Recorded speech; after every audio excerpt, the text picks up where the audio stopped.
Now, look, there has been chaos at a Mexican resort town. It's actually quite frightening. Drug cartels lashed out after the leader of the brutal Jalisco New Generation cartel was killed in a military raid.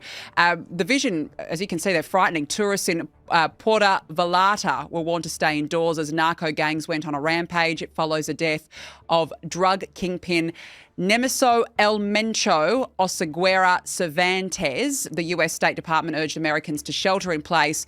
And also some American tourists have been reportedly trapped in that region, Tudor. What is the latest? This is very concerning. Yeah, obviously we've seen actually some of the other towns that have also been brought in, and we've seen some fires in some adjoining towns. This is very dangerous. This is very scary what we're seeing, but this is not a shock to Americans. Let me be clear. Americans have been saying, especially Republicans have been saying for a very long time, these cartels own Mexico. These cartels are very, very dangerous. They own, I will tell you, we didn't have an open border. We had a border controlled by the Mexican cartels. Under Joe Biden, he allowed them to become more and more powerful. And by having that open border, they were bringing in $1 billion a day, moving not just drugs, but moving people across that border. People were a very lucrative, moving the transport of people, sex trafficking was very lucrative for them for those 4 years under Joe Biden.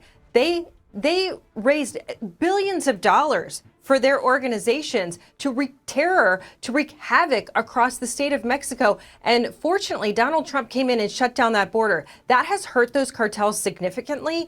And they've said, they've labeled them, the administration has labeled them a terrorist organization. Now you can see, obviously the Mexican president has decided she will also go after them. She was the one who took this kingpin out. This has obviously had this reaction that you're seeing where they're starting to burn towns down and they're terrorizing people. And there was even video on the beach where you were just hearing gunshots, just bullets sprayed across the beaches.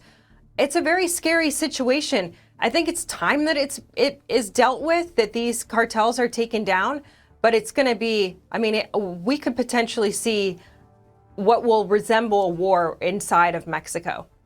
Wow, and it's frightening. And I guess it's also another reminder why Donald Trump is so firm on shoring up the US border. This vindicates everything that he has been saying. This is the exact dangers in front when you've got people like this try to cross over the border into the United States, and you've got the lefty lunatics who are saying, no, we can't be arresting illegals. Well, have a look at what's going on in Mexico.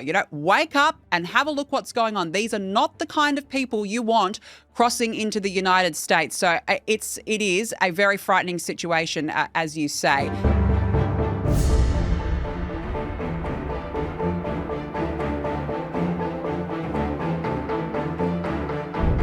What's the latest today? There are fears that this violence will escalate. Has that come to fruition?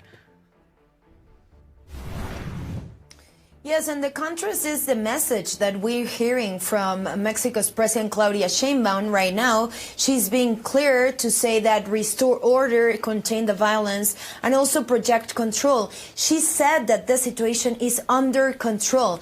But on the ground, the reality is more complicated. After the military operation and the death of one of the country's most powerful criminal leaders, we've seen retaliation, like burned vehicles, attack on businesses, and disruptions to airports in key states. Security forces have been deployed in large numbers, particularly in Jalisco and also in other neighboring regions to prevent further escalation. But the immediate challenge is stopping the violence from spreading. And these groups are trying to demonstrate strength and also send a message that they can paralyze cities if they choose to. So the next few days are critical, but the coming weeks may be even more difficult, because this isn't just about restoring calm. It's about about what happens inside the criminal organization now. And security forces will likely stay on high alert. That's what federal authorities said. And intelligence operation will intensify. And there will be enormous pressure, both, we're talking about domestically, but also international, to ensure tourist areas, also economic hubs and World Cup host cities remain secure. Now, Mexico's Defense Secretary is shedding light on how authorities were able to find El Mencho. And here's what the Defense Secretary said. He said that the breakthrough came when intelligence teams began tracking the movements of a woman described as being romantically linked to the cartel leader. And that trail led to investigators and to his inner circle and ultimately to the location where El Mencho was hiding. Wow. Therefore, security forces will likely stay on in high alert. And this is the latest information we have from Mexico, knowing more details about this military operation. Yeah, one of his lovers leading to his death. But the question is there an obvious successor to El Mencho within this gang, or might a rival cartel then take over the territory and the operation? Well, we don't have a specific profile that we can say, but what we've seen before is how this fragmentation of the cartel happened when a big leader has been arrested, or in this case has been dead.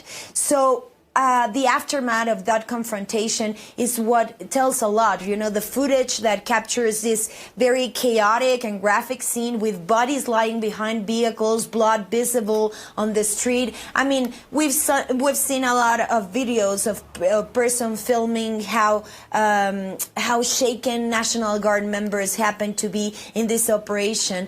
And well, let's see what happened in the next days and weeks, and what happened with this cartel, the Jalisco New Generation cartel. Yeah, thanks for the update, Valeria. It is quite fascinating. Thanks so much. I appreciate the update, of course, because cartel activity bleeding into those tourist areas that Australians know so well.